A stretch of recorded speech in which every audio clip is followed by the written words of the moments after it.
Fora da política não há salvação. Um canal e podcast para discutir política. Produzido por mim, o cientista político Cláudio Couto.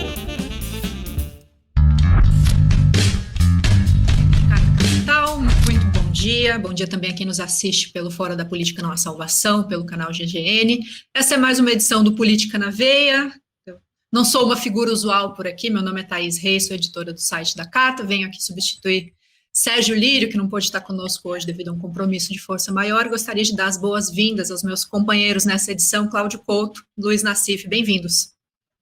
Olá, Thaís, bom dia para você, bom dia para o Nassif, bom dia aí quem nos acompanha. E bom dia para o Cacá, que está nos bastidores. Bom dia, Thaís, bom dia, amigos. Vamos lá.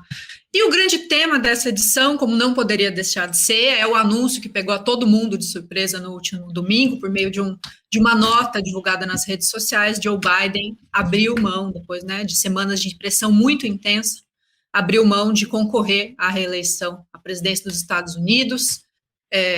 Esse anúncio ocorre exatamente uma semana depois do atentado que vitimou Donald Trump, que tomou um tiro de raspão na orelha e matou outras pessoas que acompanhavam o evento onde ele estava presente e sacudiu, de forma bastante inesperada e bastante firme, as expectativas, mundiais, as expectativas dos partidários do Partido Democrata a respeito de quem vai substituí-lo, e parece ter dado uma animada nos correligionários de Joe Biden. Ele que no mesmo dia indicou como, manifestou apoio público a Kamala Harris como sua substituta. Esse movimento provocou uma alta tremenda no número de doações ao Partido Democrata, atingiu inclusive um recorde desde 2020, eu vou conferir o número aqui para passar para todo mundo. Isso foram 81 milhões de dólares, em menos de um dia após esse anúncio, a maior arrecadação num período de 24 horas de uma campanha presidencial, é um recorde mundial. De fato, a Câmara também parece ter conquistado até aqui o apoio suficiente de delegados democratas para ser, de fato, a nomeada dos democratas à presidência, embora isso só seja, na verdade, formalizado em agosto, quando ocorre a Convenção Nacional do Partido Democrata. Muita gente perguntou, e eu gostaria de ouvir o Nassif e o Cláudio a respeito disso, se o timing que o Joe Biden escolheu para fazer, de fato, esse anúncio, que foi um anúncio muito discreto, ele não se pronunciou ainda publicamente a respeito desse motivo de desistência, se o timing que ele escolheu foi bom ou foi ruim. Por um lado, muitos analistas afirmam que a questão da saúde mental do Joe Biden é um não assunto já há muito tempo, o declínio cognitivo dele é visível já há muitos meses, mas na imprensa, luminares do Partido Democrata nunca falaram disso publicamente, só depois do debate é que começou a haver essa pressão pública, de fato, para que ele abrisse mão de concorrer à reeleição. Por outro lado, o anúncio parece ter eclipsado aquela comoção que se ensaiava nascer depois do atentado contra o Donald Trump, Aquilo também provocou muita apreensão e dúvidas em relação a como os republicanos iam faturar publicamente com aquele evento tão violento. Vocês acham que o Partido Democrata e Biden acertaram em fazer esse anúncio a essa altura do campeonato, ou isso deveria ter sido formalizado antes? Nassif, vai você primeiro. As duas maneiras aí de analisar esse caso, ou é recorrendo ao Magalhães Pinto, a política é como as nuvens que mudam diariamente, ou ao elefante e os sete cegos, Porque as avaliações que vêm dos Estados Unidos, alguém lembra que a Kamala foi procuradora, então vai ser uma grande força aí a quem condenava e o condenado. Outros lembram que ela foi muito dura lá, foi, no caso dos imigrantes, ela se queimou. Não, então vai perder por causa dos imigrantes. Então é muito difícil. Outros acham que o impacto do atentado transformaria o Trump no outro Bolsonaro. Outros acham que não. O que a gente tem claro aí, que ficou nítido aí agora são 2 dias de campanha, aí 100 milhões de dólares aí, 63% dos doadores doaram pela primeira vez. Ou seja, o grande risco que os democratas tinham de pessoas anti-Trump não se entusiasmarem por Biden se esvai aí. Então, você vai ter um quadro um quadro de adesão maior aí à candidatura, porque o Biden cá para nós, não é só pela questão cognitiva, né? A guerra, o envolvimento dele na guerra na guerra de Israel, lá de Gaza, da Ucrânia, aí foi terrível, terrível, terrível. Não tem. Se fosse pegar só por aí, vamos votar no Trump, que pelo menos não tem essas. O Trump é um louco, mas que não vai até o fim. Eu acho que o antitrampismo agora ganhou alguma força. Essa questão do identitarismo aí, a questão da velhice.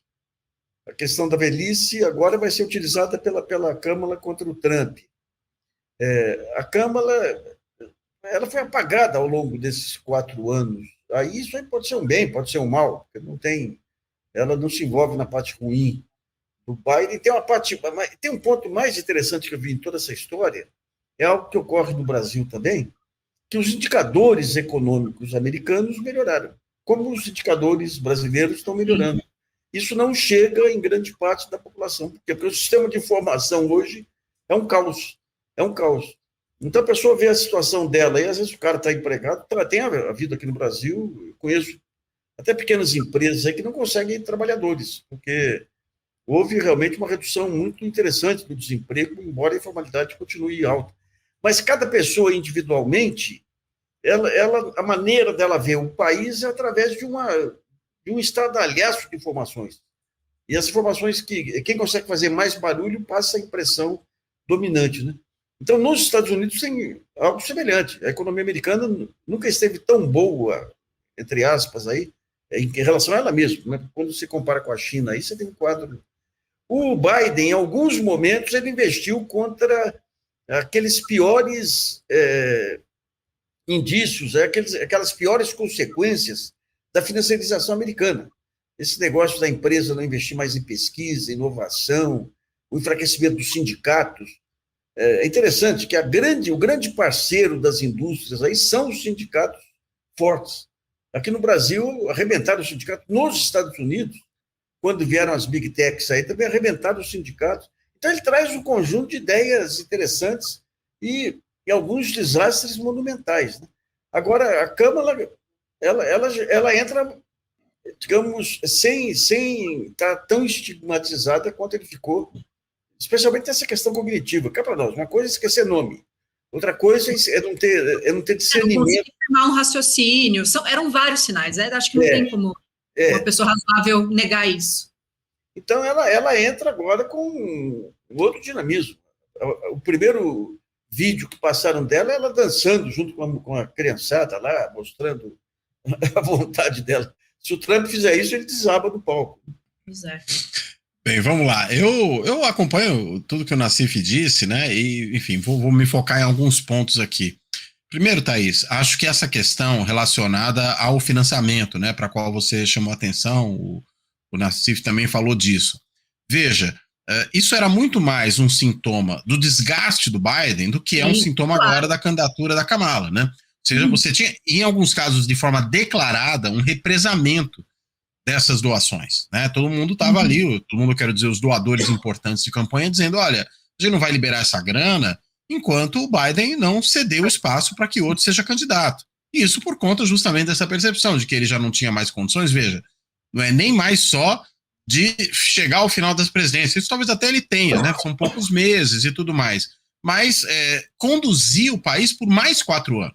E aí que, claro, diante disso, se criava um imenso desânimo no eleitorado democrata, né? Ele tendia a ser, em outras oportunidades que viesse a se encontrar com Trump, novamente massacrado nos debates, né? E não havia como negar isso, né? Estava ali como um ranheta que não abria a mão de jeito nenhum da candidatura e finalmente abriu. Acho que o timing tem a ver, primeiro, vamos colocar assim, com uma demora a ele fazer isso no período que antecedeu o atentado ao Trump. Já poderia ter feito. Não sei se já no dia imediato, né, após o debate, mas talvez naquela primeira semana. Resistiu. No que vem o atentado contra o Trump, aí não dava logo no período imediato após o atentado para deixar a candidatura. Tinha que esperar, primeiro, passar o calor do momento. Segundo, aquilo coincidiu com a semana da convenção republicana. Então era preciso também esperar que passasse a convenção republicana. Então, acho que, considerando o atraso anterior, né, e descontando isso, desse ponto de vista, o timing foi, a meu ver, correto, né? Foi um timing perfeito, até num certo sentido, inclusive porque agora a gente vai passar essa semana inteira, né, e já começou a fazer isso no domingo, só falando de candidatura democrata, quem vai ser vice da Kamala, como é que essa coisa vai andar, e o Trump fica um pouco de lado. Então, até no que se refere à questão da comunicação na campanha, isso é importante. Agora, é bom lembrar que a Kamala não era uma vice-presidente com imensa popularidade, muito pelo contrário, né? Se apontava repetidamente que ela talvez fosse a mais impopular dos vice-presidentes americanos ao longo do tempo, né? Quando se fez sempre levantamento para mostrar isso. E claro que isso é uma dificuldade. Agora, de novo, você tem o timing, né, e o momento, né, em que a coisa acontece, e claro que isso, ao produzir uma mudança de ânimo, pode até mesmo vir a se refletir no desempenho dela nas pesquisas, e acho que ainda mais importante para isso é ver como ela vai saber durante esse período de campanha, inclusive ao ter a oportunidade de debater diretamente com o Trump. Né? Se ela conseguir ser forte, enquadrar o Trump, coisa que o Biden, mesmo na eleição passada, já não conseguiu fazer, né, por conta realmente do estilo, por conta do modo de proceder, né? Não tinha ali aquele punch, né? Aquela capacidade de bater com o Trump. E ela não, ela tem toda uma energia e acho que já deu um pouco o cartão de visitas com essa declaração de que ela, como promotora, lidou com todo tipo de meliante, então ela conhece bem o tipo do Trump. Acho que foi uma declaração interessante desse ponto de vista, porque já demarcou ali a área. E os republicanos estão passando o recibo, né, dizendo que é mais fácil ganhar dela, né, de que ela é muito fraca, é pior que o Biden e não sei o quê, mas na realidade isso produz ali uma certa desorganização nas suas estratégias de campanha até agora conduzidas, que eles vão ter que se preparar para um novo cenário. E claro que isso passa muito também pela escolha do vice da chapa, ou da vice, né, porque você tem a governadora de Michigan, né, a Gretchen, me foge aqui o sobrenome dela, Gretchen Whitmer, né, que pode ser candidata, inclusive, a vice, e aí é um estado-chave, é um desses estados pêndulo do cinturão da ferrugem, em que o Trump se veio bem, né, na eleição anterior, mas que os democratas poderiam eventualmente retomar, e aí, claro que ter uma governadora ali como candidata a vice seria importante, claro que nesse caso, o fato de você ter uma chapa só de mulheres, isso também poderia ser uma injeção de ânimo no eleitorado feminino, né, e a gente tem certas questões caras ao eleitorado feminino que estão aí na crista da onda da discussão americana, notadamente a questão dos direitos reprodutivos, né, com a decisão da Suprema Corte que permitiu aos estados legislar de maneira a negar o direito ao aborto, né, que era uma coisa estabelecida desde o começo dos anos 70 nos Estados Unidos, e não à toa também a própria Kamala já disse que isso pode vir a ser uma pauta do seu governo no sentido de que é uma legislação nacional que aponte na garantia desses direitos.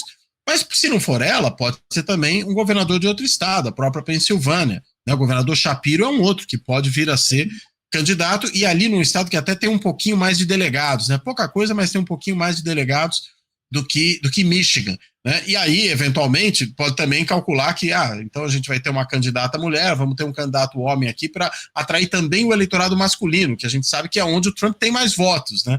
Então, não é um cálculo tão simples de fazer essa escolha, né? Porque, de repente, se você já tem o Trump com mais votos no eleitorado masculino, você monta uma chapa só de mulheres, se por um lado isso anima o eleitorado feminino, isso pode ser uma estratégia de certa fragilização no ganho de eleitores, sobretudo desses estados pêndulo, né, brancos, né, da antiga classe operária, dessa classe média baixa, que é justamente onde os democratas precisam crescer. Então, não é um cálculo tão trivial, tudo isso precisa ser levado em conta na escolha. Tem uma questão que tem me chamado a atenção, especialmente acompanhando a repercussão brasileira aqui da desistência do Biden e essa união em torno do nome da Kamala.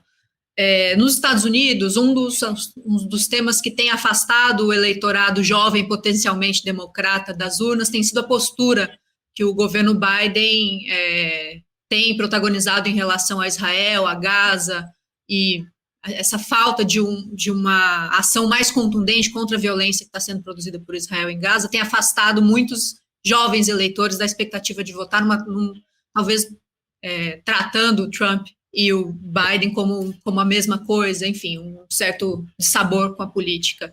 Embora as declarações públicas da Kamala até aqui tenham mostrado que ela não sai muito do tom democrata, elas são ainda um pouco mais incisivas do ponto de vista de reprimendas a Israel, de defesa de um cessar-fogo, do que declarações que o próprio Biden tem feito. Vocês acham que, diante da necessidade de capturar a atenção dessa parcela do eleitorado, de levá-los de fato às urnas, que a gente deva ter uma mudança de discurso em relação à política externa, falando exatamente de Israel e Gaza, especialmente na comparação com o Trump, que defende que os Estados Unidos não se envolva em temas de política externa, defende uma postura aí que as pessoas interpretam como mais isolacionistas? Vocês acreditam que esse vai ser um tópico importante dos debates daqui em diante, se ela for de fato confirmada candidata?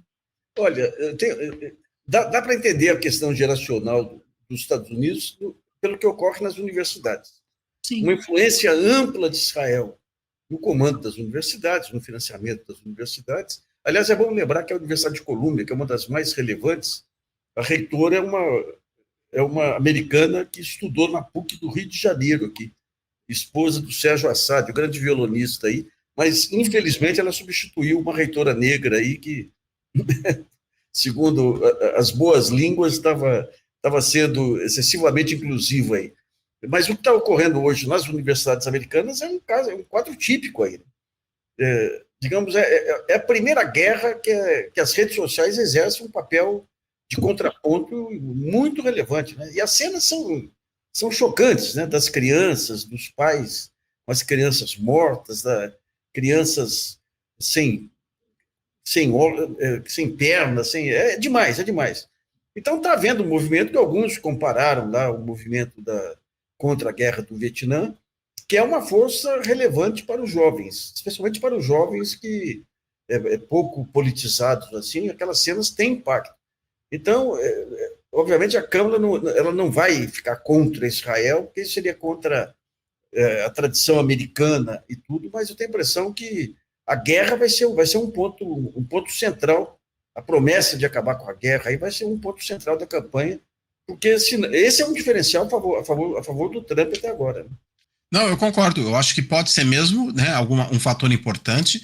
Na realidade, já vinha sendo, né, porque isso que, enfim, eu mencionei há pouco, que é a questão do ânimo dos eleitores, né, falei isso do eleitorado feminino, mas acho que isso vale também para o eleitorado negro, para o eleitorado hispânico, né, pelo menos fora da Flórida, onde a situação ali é um pouco mais complicada, né, tudo isso, evidentemente, tem um peso. E claro que esse eleitorado jovem, sobretudo, mas não só os jovens, né, todos aqueles que têm se solidarizado ali a situação dos palestinos diante ali do massacre, do genocídio que Israel vem promovendo em Gaza, né, vão, evidentemente, ter isso como um ponto importante.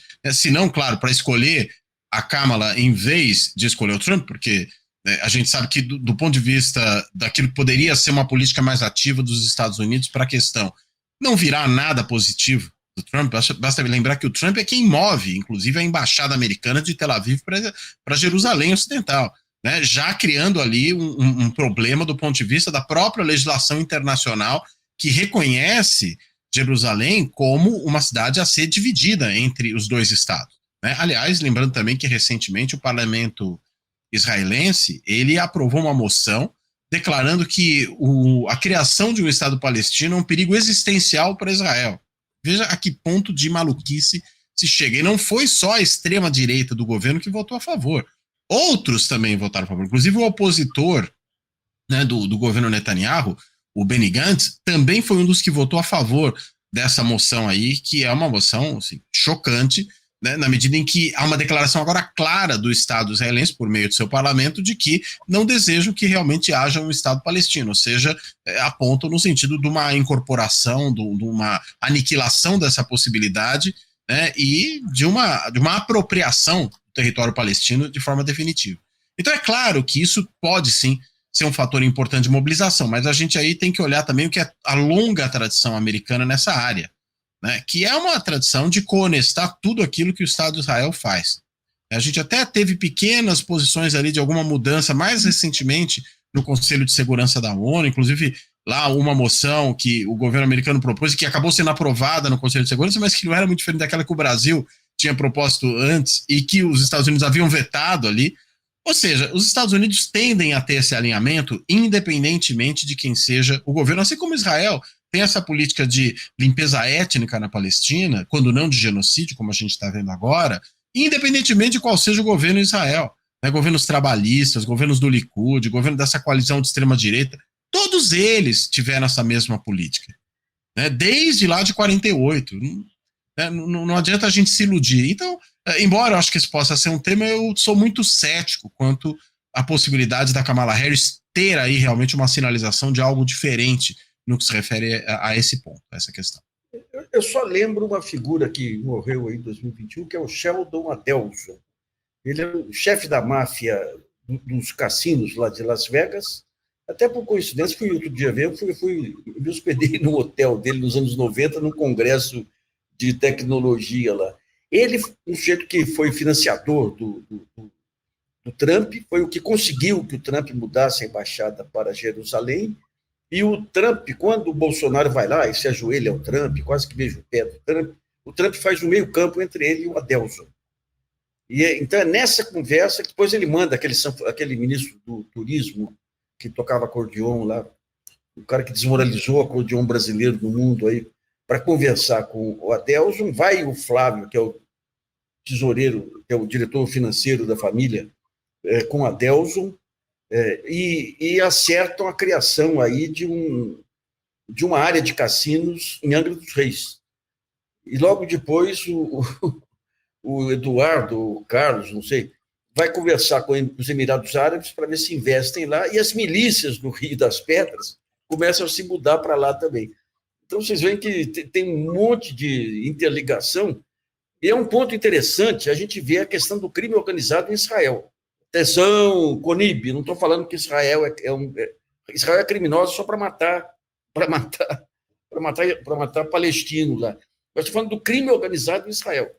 Eu estive em Montreal, na Universidade de Montreal, um pouco antes da pandemia, e lá se falava muito de uma máfia de Israel que estaria adquirindo terrenos por lá. Quando você pega isso, quando você pega a máfia do jogo, as ligações, o Adelson, Sheldon Adelson, quando você pega aqui as vinculações que tem com os bolsonaros, então, em Israel, a questão do crime organizado adquiriu uma dimensão política, do qual a ultradireita é uma manifestação. Mas tem mais coisas envolvidas do que, digamos, a independência do Estado de Israel, morte aos palestinos aí. Tem muita coisa para ser levantada ainda sobre, digamos, essa influência israelense que nos Estados Unidos se manifestava através do Sheldon Adelson.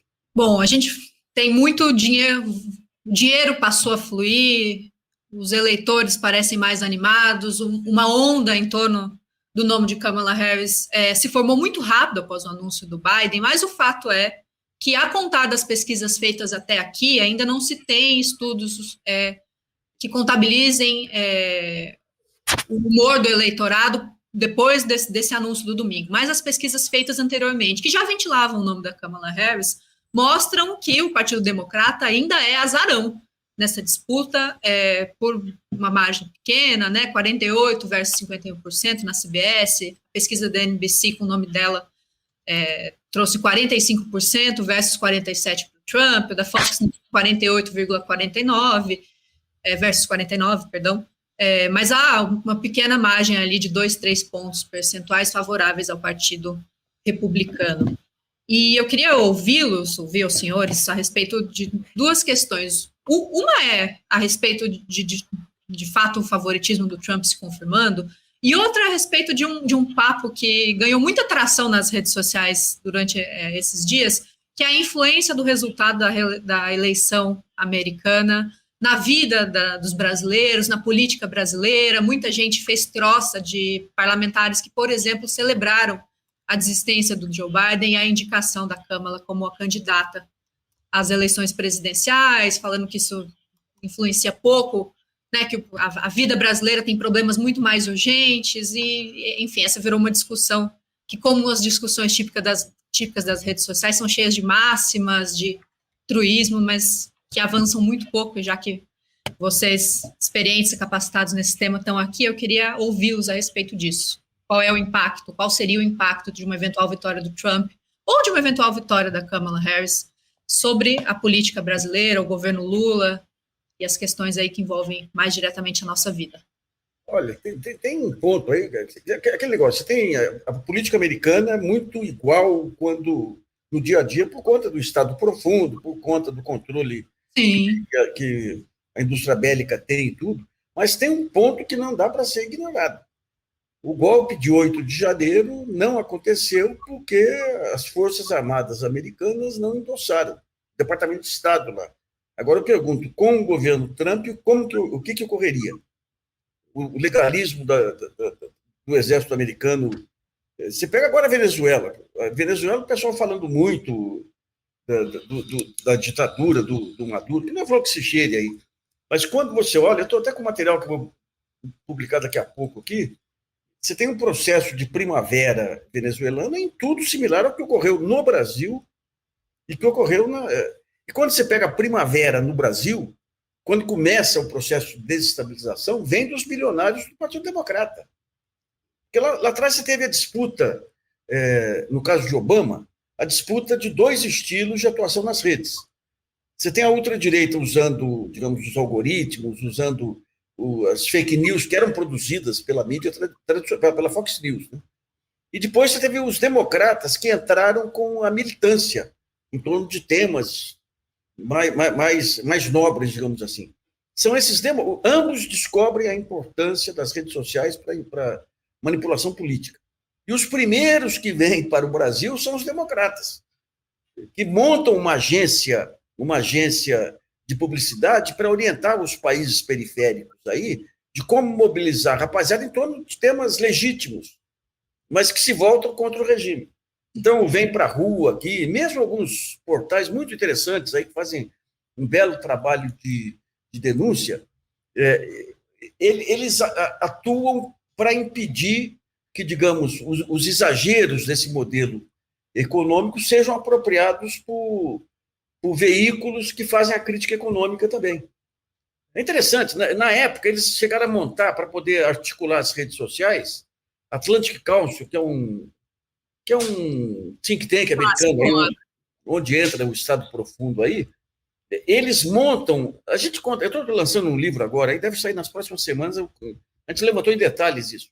Eles montam um factoide lá nos Estados Unidos, que era um trabalho acadêmico, supostamente multiplicava por dezenas aí a influência daqueles hackers russos da campanha do Trump. Esse trabalho foi recusado pelo New York Times, por todos os veículos lá, por considerá-lo imprestável. Daí o Washington Post solta o trabalho, sob muitas críticas da imprensa americana. Daí o Zuckerberg acaba tendo que ceder e prestar contas ao Congresso. Ele sai de lá, vai até a Atlantic Council e contrata a Atlantic Council como consultora. Qual que é a estratégia dela? Montar uma associação de empresas de checagem no mundo inteiro para dizer para o Facebook e para outras redes o que podia ser publicado ou não. E vem para o Brasil. Aqui acho que é jornalismo da Unesp monta esse grupo que fazem parte as ONGs financiadas por grupos americanos e jornalismo convencional. Eu até testei, a Carta Capital não estava lá, o GGN não estava lá. Eu testei só para conferir, e me cheirou mal lá. Eu mandei um e-mail e falei, eu queria colocar o GGN aí. Não temos mais lugar. Então, digamos, as primaveras surgem do Partido Democrata. Depois entra o Partido Republicano aí com a indústria de armas, a indústria de cassinos, com a barra pesada e tudo, né? Então, nesse sentido aí, o jogo é o mesmo, né? Eu concordo com o Nassif que realmente foi muito importante a posição americana com relação à tentativa de golpe no Brasil, né? E aí, enfim, além do 8 de janeiro, mas o 8 de janeiro já é o culminar, né, de um processo. Você teve toda uma atuação anterior, que foi uma atuação no sentido de dissuadir, sobretudo, os militares de enveredarem por algum tipo de aventura, né? Eu sempre gosto de lembrar daquela vinda ao Brasil do secretário de Defesa americano, ele próprio um general, em que, na sua exposição, ele advertiu claramente os militares, dizendo o seguinte: olha, militar não deve se envolver em política e em democracia, deve se subordinar ao poder civil. Por que o secretário de Defesa, um general, vem ao Brasil e dá esse tipo de declaração falando para os militares brasileiros? Porque sabia o que estava acontecendo, né? E, então, ali você já teve uma ação importante. eu duvido que você tivesse uma atitude dessa mesma natureza acontecendo sob o governo Trump. Então, claro que faz alguma diferença. Agora, basta a gente pensar o que foram esses anos Biden, já inclusive sob o governo Lula, do ponto de vista, por exemplo, da cooperação. Nenhuma, praticamente. Se teve ali alguma articulação no que se refere à questão de direitos trabalhistas, porque existe uma certa preocupação histórica do Biden com isso, o Lula, evidentemente, também por razões históricas tem essa preocupação, mas a coisa não vai além disso. Né? Você não tem tido qualquer tipo de avanço mais efetivo numa cooperação entre os países. E veja, e durante os anos Trump, né, apesar de toda a adulação do Bolsonaro ao Trump naqueles anos, né, parecia, né, um cachorrinho, né, do Trump ali, pela maneira como se comportava com respeito a ele, em termos de uma política mais efetiva do Brasil, que fosse, dos Estados Unidos, melhor dizendo, que fosse benéfica ao Brasil, zero. Você tinha toda aquela subserviência, né, você tinha aquela posição vergonhosa do Bolsonaro com respeito, veja, não é nem só os Estados Unidos, né, batendo continência para a bandeira americana, mas ao Trump em particular, e nenhuma contrapartida.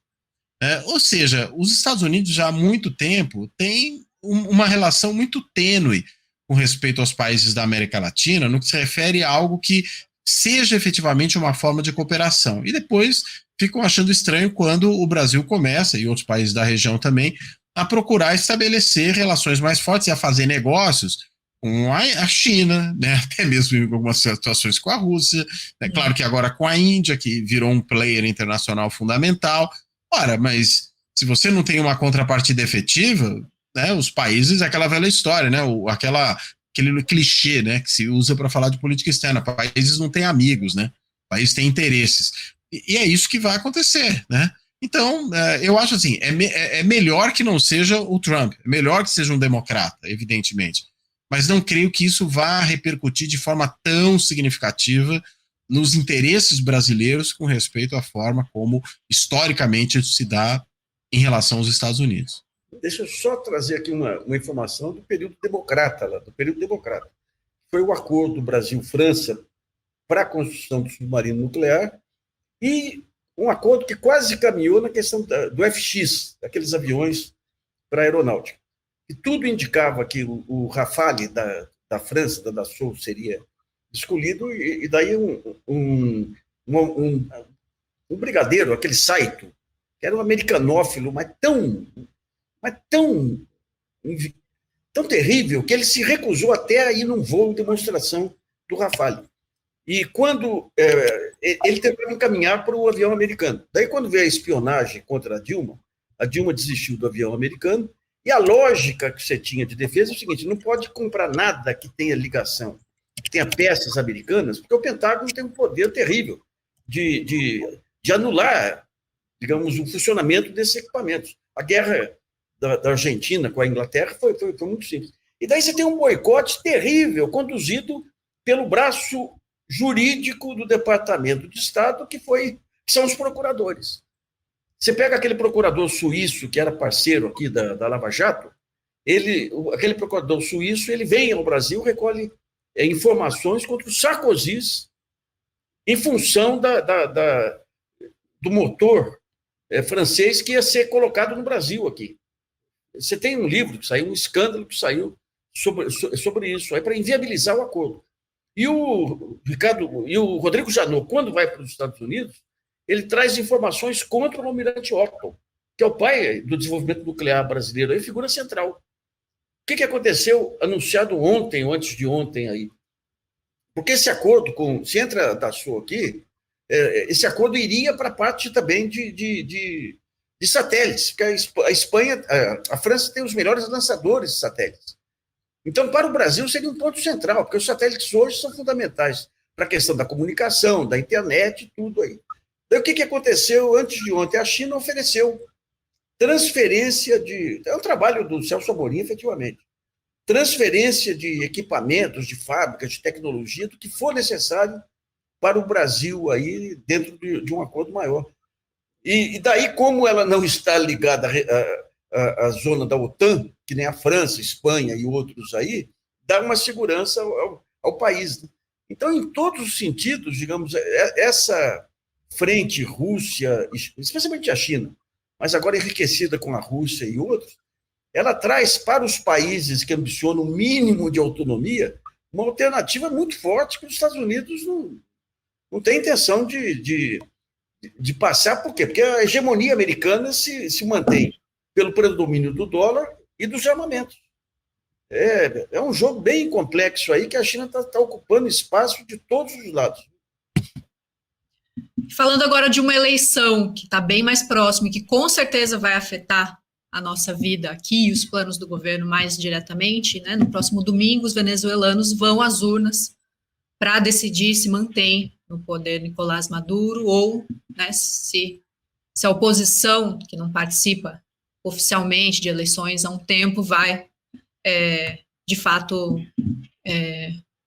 chegar ao poder, né, depois de muitas tentativas, idas e vindas, mudanças de figuras-chave, enfim, a gente vai falar disso mais adiante. Mas, embora as informações, tudo que envolve a Venezuela, envolva também informações muito desencontradas, há um clima de que aposta que dessa vez, talvez a oposição, que é hoje liderada pelo diplomata González Urrutia, chegue de fato a conseguir uma vitória. Tem pesquisas que registram ali 50% ou 60% dos votos para ele, contra 10% ou 30% para o Nicolás Maduro. A oposição tem feito incursões em regiões rurais que são bastante chavistas. Por outro lado, o Nicolás Maduro tem feito discursos que preocupam, que põem em xeque a possibilidade de fato, a oposição vencer e levar. Falou em banho de sangue, tem questões envolvendo a observação internacional, mas eu queria comentar com vocês uma notável, né, embora sensível, mudança da postura do presidente Lula, né, ele que foi muito cobrado a comentar essa declaração do Maduro, que mencionou banho de sangue, falou ontem, né, que ele se disse, vou ler aqui para não cometer nenhum equívoco, ele disse: fiquei assustado com as declarações, quem perde as eleições toma um banho de votos, não de sangue, e completou: Maduro tende a aprender, quando você ganha, você fica, quando você perde, você vai embora e se prepara para disputar outra eleição.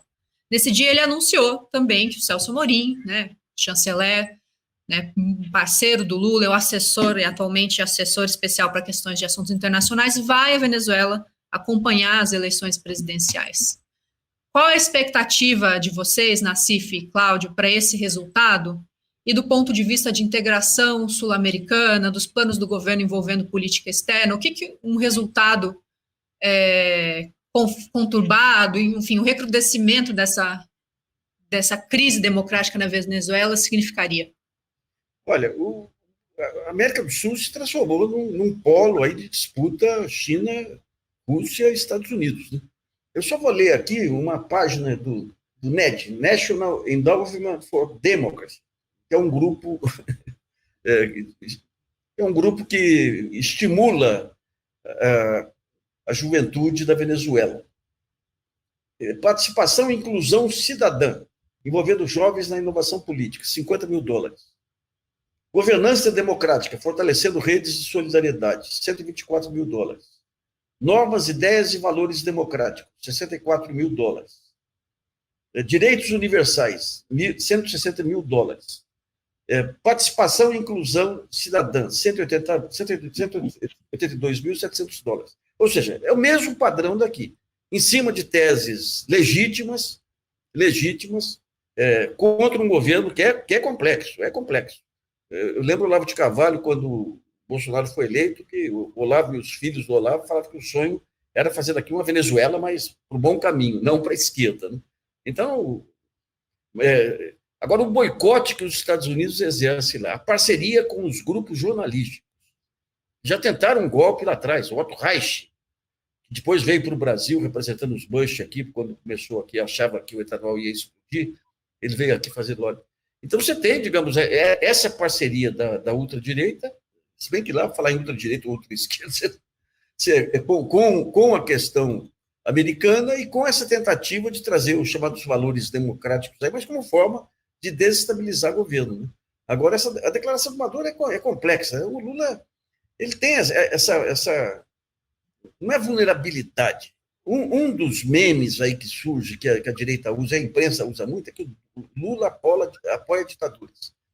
essa ideia de que o Couto colocou aí, que os países se movem por interesse, você tem que pensar isso. Você pega a Venezuela, alguns anos atrás, era o maior superávit comercial brasileiro, 3 milhões de dólares superávit. O tempo que a balança comercial era bem mais pobre. Hoje a Venezuela não existe mais como compradora de produtos brasileiros.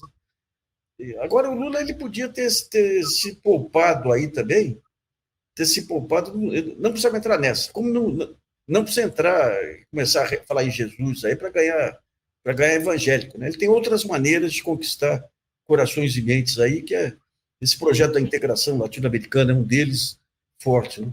Agora, se vence a oposição, daí você tem um eixo Venezuela e Argentina aí meio complexo aí, né? Aquele negócio entre o ruim e o mal formado aí, né? Eu não acho que essa oposição ela seja comparável à direita que está no governo na Argentina, né? Acho que a gente está falando de posições diferentes, né? Realmente, na Argentina, você tem uma extrema-direita, né? Ali na Venezuela, na realidade, você tem uma grande frente, né? Tem um pouco de tudo ali. Acho que mal comparando é como se a gente falasse do velho MDB da ditadura militar, né? Que tinha todo tipo de posição política. De gatos que uniu várias frentes que combatem o governo Maduro e o chavismo. Exatamente. Eu acho que é muito mais por aí. Então, eu não teria esse mesmo receio aí do Nassif com relação a isso. Agora, acho que a fala do Lula, né, com respeito a essa declaração particularmente preocupante mesmo do Maduro, né, de que ou a catástrofe, né, sim. Né, que é muito típica, né, de lideranças autoritárias, né, essa coisa. Se não sou eu, é a tragédia, né? Ou seja, eu sou insubstituível, não há nada que não possa interessar o país que não a minha própria vitória, como se ele fosse o próprio país, né? Isso é mais uma demonstração de que o que há na Venezuela é uma ditadura. É um regime autoritário, e é um regime autoritário que opera no sentido de impedir qualquer tipo de atuação dentro de um processo competitivo por parte da oposição. Veja aí a inviabilização, primeiro do nome da Corina Machado, depois aquele truque, né, aquele trambique que fizeram para sua substituta, que também chamava-se Corina, não conseguir se inscrever, né, por meio do sistema. Então você teve esse trambique ali. Agora, você teve há poucos dias atrás aquela prisão do chefe de segurança da própria Corina Machado, você teve um atentado contra o carro dela, mais recentemente, e você tem agora essa declaração terrível do Maduro, né, ou eu ou o dilúvio, né, que é realmente o dilúvio de sangue, né, nesse caso, que é realmente uma clara demonstração de autoritarismo. Agora, o que as pesquisas mostram é que a oposição está bem à frente nas intenções de voto com relação ao Maduro, que também, a meu ver, é um sintoma do desastre que é o governo Maduro, que é o chavismo para a Venezuela.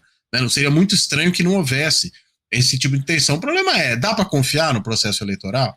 Né? Dada a manipulação que a ditadura venezuelana produz sobre o processo eleitoral, né? Controla várias instituições, controla o judiciário, né? Organiza o processo eleitoral, a gente não sabe exatamente o que essas eleições vão revelar. Em momentos anteriores, quando a consolidação desse autoritarismo chavista não estava tão dada, a gente teve já situações em que a oposição levou, mas não ganhou. Ganhou, mas não levou, né? Sim. Eu me recordo de uma eleição ainda no período Chaves, em que a oposição ganha em vários departamentos na Venezuela, né, e ato contínuo, logo depois da eleição, o que se faz? Se muda a legislação para tirar dos departamentos competências constitucionais, ou seja, ganhou, mas não vai poder governar, porque já não é mais atribuição dos governos regionais fazer certas coisas, agora é do governo nacional. Então, veja, é difícil isso. Lembra muito, às vezes, aquilo que a ditadura militar fazia. Deixava ter eleição, tinha eleição, né, no Brasil durante a ditadura, mas se a oposição se assanhasse, né, como foi em 74, né, quando ela ganha a maioria do Senado, você vai lá, muda a regra para, no fim das contas, essa vitória ou se tornar improvável, ou se ela ocorrer, ela não ter efeitos práticos, criar um senador biônico, enfim, recorreram a uma série de trambiques ali, e a mesma coisa tem acontecido sistematicamente na Venezuela.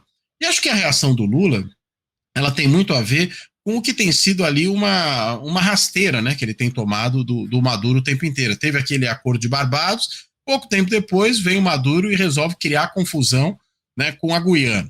Né? Você teve, né, também, desde o acordo de Barbados, a possibilidade da oposição poder efetivamente entrar de forma competitiva, continua a perseguição e a inviabilização de candidatos. Parece que acontece no Irã, né, em que você tem lá um conselho de sacerdotes que vai definir quem pode ou não pode ser candidato, no fim você falsifica a competição eleitoral. Né? O gozado é que a insatisfação popular na Venezuela com o governo é tão grande que, mesmo assim, com um candidato que não tem o menor carisma, achado de última hora para poder ter alguém ali, e aí o governo não conseguiu bloquear também essa candidatura, se não ia bloquear todas, né, que aparecessem, esse candidato ainda assim está na frente do Maduro. É um pouco aquela história de que, a depender de quem é o candidato do governo, você elege até um poste do outro lado, você elege, né, até um cone de rua para substituir esse candidato, dada a insatisfação grande que existe, né, com relação ao andamento do governo. Ou seja, é a pior elite e o pior exército da América Latina. Sim. E a pior imprensa também. A Venezuela é um caso. E o país que poderia ser o mais rico da América Latina. Agora, chama a atenção uma coisa. Naquele não foi confronto, mas se houvesse um confronto Brasil-Venezuela, aí por conta de Guiana, tudo, as Forças Armadas brasileiras perderiam de 10-0. Porque a Venezuela se armou. Não tenho dúvida. Não tenho dúvida. E no caso das Forças Armadas brasileiras, os Estados Unidos impediram. O problema é que, se isso vier a ocorrer, a tendência é isso gerar uma escalada, né? Inclusive, sabe-se lá com intervenção de mais quem. Né? O próprio governo britânico mandou ali alguns cruzadores, né, para a costa da Guiana quando começou a ver esse assanhamento da Venezuela ali, dando, de certa maneira, uma advertência, né, dizendo, olha, isso não vai passar em brancas nuvens, né? Então a gente não sabe, caso, né, esse tipo de aventura prospere, né, o que isso poderia efetivamente causar na região. Acho que menos o exército brasileiro realmente, né, muito sucateado, e a gente viu ali durante o governo Bolsonaro o quão competente né, não só o nosso exército, as Forças Armadas do modo geral, né, que o Pazuello não nos deixa negar, né, aquele que confunde Amazonas com Amapá e acha que, como os estados da linha equatorial do Brasil, uma parte deles está no hemisfério norte, tem clima, né, polar, né, do hemisfério norte, do Ártico, enfim, é esse tipo de gente que se forma, e até pelas pataquadas recentes, né, que a gente tem visto aí dos militares que se envolvem em um monte de confusão e começam a se entregar, né, para serem pegos pela sua tentativa de traição, alguns deles primeiro das suas turmas, como o caso do general Heleno. Se o general Heleno é o primeiro da turma, imagina o último. Outro dia a gente publicou um artigo aí sobre a venda da Embraer, que foram falar com o pessoal da Associação aí de Armamentos, que foi falar com o Bolsonaro, que está pouco se lixando. Daí foi falar com aquele que parecia o mais articulado lá, que era o Hamilton Mourão. Ele falou, não, isso é bom, porque vai privatizar a Embraer. O sujeito olhou e falou, mas, doutor, general, o senhor não sabia que a Embraer foi privatizada há 20 anos? Ou seja, o grau de desinformação, e os cientistas, que nem o almirante Otto, o pessoal da área de defesa, o pessoal do Instituto Militar de Engenharia, o pessoal do CTA, o pessoal do Instituto da Aeronáutica, são pessoas cientistas de alto nível. Quem vai para primeiro plano são os burocratas lá do Forte Apache e tudo, né? Ou seja, é uma organização que foi também dominada pela ignorância. Não à toa apoiaram o Bolsonaro, né? Embarcaram na barca furada do Bolsonaro. E se lambuzaram, né? Queridos, a gente está chegando ao fim dessa edição. Gostaria, em nome da Carta, de agradecer a participação de vocês, agradecer a nossa audiência pelos 3 canais que transmitem esse Política na Veia. A próxima edição volta na semana que vem, terça-feira, sempre às 11 horas. Meu muito obrigada, um bom dia, uma boa semana para vocês. Abraço. Obrigado, Thaís. Bom dia para você, bom dia para todo mundo. Até mais, Thaís, Conde e o Cacá que fica escondido aqui. Tchau. Carta Capital comemora seus 30 anos e lança um ciclo de debates essenciais para o futuro do Brasil. A segunda rodada deste evento acontece em Brasília, no dia 14 de agosto, reunindo líderes de destaque dos setores público e privado. Na pauta, 2 temas fundamentais: a integração nacional e sul-americana e os caminhos para uma transição energética justa e inclusiva. Você pode acompanhar tudo ao vivo e de graça no canal de Carta Capital no YouTube, nas nossas redes sociais e nos canais parceiros. E não perca a cobertura em tempo real dos debates no site da Carta. Para mais informações, visite cartacapital.com.br/Um Projeto de Brasil.